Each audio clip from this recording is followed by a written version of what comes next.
El gobierno argentino enfrenta su momento más complicado, en la cuarta semana seguida que no logra marcar la agenda.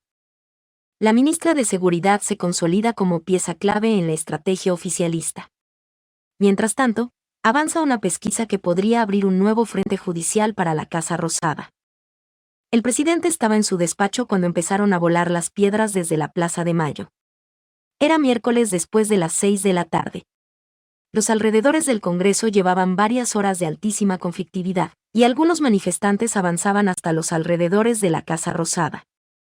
Ya había sucedido el noqueo de un policía a una mujer de 87 años que terminó desmayada en el piso. Hacía una hora que Pablo Grillo, el fotógrafo de 35 años, había caído desplomado por un cartucho de gas lacrimógeno de la gendarmería. Corridas, pedradas, enfrentamientos, un patrullero incendiado. El día empezaba a oscurecer en todo sentido. Javier Milei tenía una agenda intensa de compromisos durante toda la tarde, y decidió no modificarla. Había vuelto al mediodía de Bahía Blanca, donde buscó sorprender con una visita no anunciada previamente, que incluía el anuncio posterior de 200.000 millones de pesos de ayuda a la ciudad y a las víctimas del temporal. Patricia Bullrich estaba a cargo del operativo.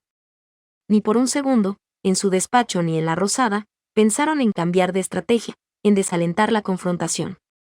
Lejos de eso, Guillermo Francos y Patricio Bullrich tuvieron la misión de defender la actuación policial, de convertirla en consigna.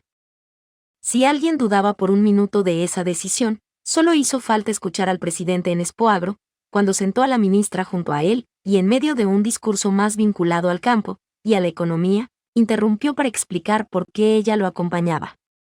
El que las hace, las paga. Los buenos son los de azul, los hijos de Po almohadilla que andan con trapos en la cara. Los vamos a meter presos y vamos a defender a la República. Porque no es que vienen contra mí, vienen por ustedes. Yo solo estoy en el medio. Definió así el contraataque en su semana más salvaje.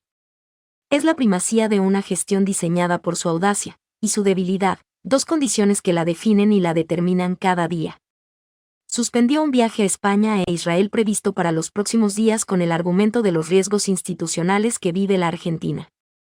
Es una movida previsible en la lógica presidencial, pero es también un movimiento de final abierto en el contexto en que ingresó el gobierno, con un operativo que terminó con un fotógrafo agonizando.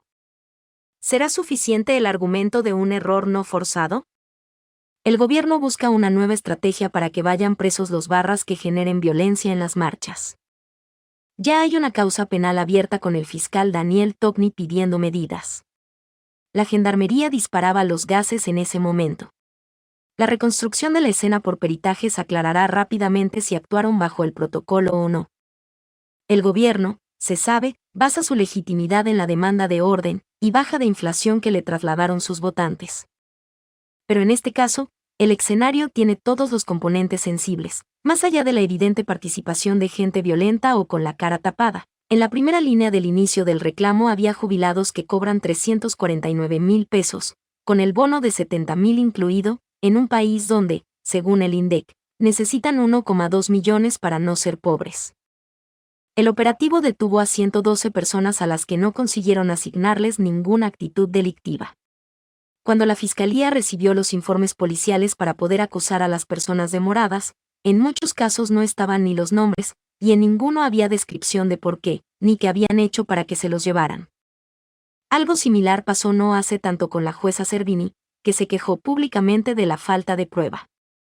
Entre la Procuración de la Ciudad y el Ministerio de Seguridad, porteño y de la Nación, va a suceder una reunión en los próximos días por la repitencia de estas situaciones. Los fiscales no tienen cómo acusar si los partes policiales no tienen información probatoria.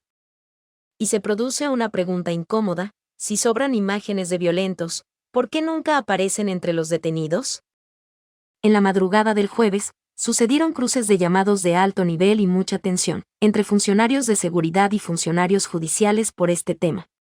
A esta hora, los fiscales miran las cámaras de seguridad para identificar gente que sí haya estado involucrada.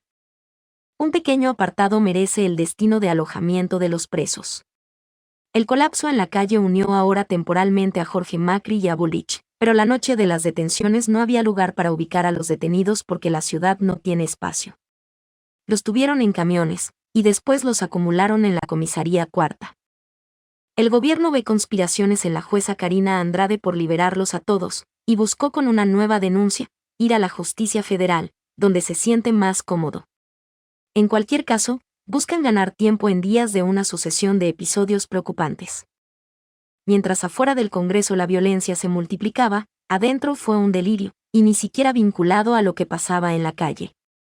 Desde el chisporroteo entre Lilia Lemoine y Marcela Pagano hasta las piñas de Óscar Sago, el exjefe de Bloque Libertario, que ahora funciona como aliado, y Lisandro Almirón, diputado de LLA, aparecen algunos elementos que destacar en la vorágine. ¿Es cierto que el presidente se enfureció con su hermana por ese episodio? ¿Y que Karina pidió explicaciones? Parece que el diputado Almirón terminó bloqueado por los hermanos Milei después de tirar piñas en público. El desmadre se produjo por el arrastre de una interna libertaria desde abril del año pasado, cuando Pagano, que mantiene el vínculo directo intacto con el presidente, fue elegida presidenta de la Comisión de Juicio Político, y Martín Menem intervino para bloquear esa designación. El vínculo entre ellos dos es irremontable, y desde entonces, la comisión quedó paralizada. El conflicto terminó explotando el miércoles en el recinto, a la vista de un país entero.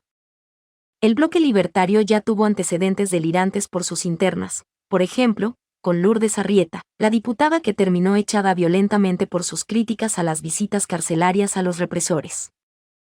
Las anécdotas bizarras no paran de repetirse, como pasó hace pocos días con la rionegrina Lorena Villaverde, quien recomendó que todos los integrantes del bloque hicieran constelaciones para sanar, que había que limpiar energéticamente las bancas, y que sería mejor que el bloque se reuniera en otro espacio físico. Porque el que ocupan está muy intoxicado. La pelea en el recinto dejó salir rumores incómodos. Entre los diputados vinculan a Menem con el caso Libra, por una operación con la moneda a través de una exchange argentina. ¿Es cierto que el presidente de la Cámara fue el primero en retuitear el posteo presidencial que difundió la criptomoneda? La oposición mira seducida la interna libertaria y la fragilidad. Hay un movimiento subterráneo para desarmar la presidencia de Menem, aun cuando lo reeligieron hace muy poco, y se malentonan con los resultados electorales en un contexto que los tenía desmoralizados. Son ilusiones que parecen espejismos. No hay ningún encuestador político que prediga que lo que pierda el oficialismo se lo podría llevar la oposición. Detrás de una desaprobación a esta gestión, parece que la sociedad buscará en la nada. 4 viernes atrás, hace exactamente un mes, el presidente posteaba en X la promoción de Libra dólar, la criptomoneda que creció y cayó en tiempo récord, generando un escándalo por tiempo indeterminado y de control improbable para el gobierno. Desde entonces hasta hoy, la agenda parece fuera del control de una gestión que sabe administrarla como nadie. Una sucesión de hechos, que si los recopilamos, aún genérica y superficialmente, producen vértigo. Para enumerar algunos, el conflicto Manes, Caputo el 1 de marzo, la designación de los jueces de la Corte por decreto, y el rechazo a la licencia del hijo, el megacorte de luz, el allanamiento a los involucrados en el criptogate, el DNU del acuerdo con el FMI, la inflación que no termina de ceder, el desastre de Bahía. Y antes de que estalle el conflicto del miércoles, crecía un dato que reveló Carlos Pagni sobre la llegada de un avión privado al que la aduana no habría controlado, que pertenece a la empresa de Leonardo Scatchers, un ex-site que vive en Miami, y de relación muy cercana con el gobierno. El hombre es un sponsor premium de la CPAC, la organización trumpista a la que asiste Milei. Si alguien quiere tomar dimensión de la sensibilidad que produce Escaturice en La Rosada, solo falta prestar atención a la reacción que tuvieron frente a la publicación de Pagni.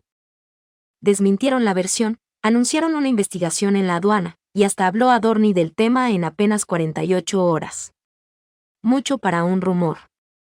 El episodio fue tan sugestivo que la Procuración de Investigaciones Administrativas abrió una investigación preliminar de oficio, pidieron a la PSA, a la aduana, a Migraciones, y a la ANAC, todos los datos de la pasajera que bajó del vuelo, y del devenir de la nave en los 7 días que estuvo estacionada en el hangar de Royal Class. Pidieron también todas las grabaciones de las cámaras de seguridad de Aeroparque. Se verá finalmente cuál fue el recorrido de las valijas de ese vuelo.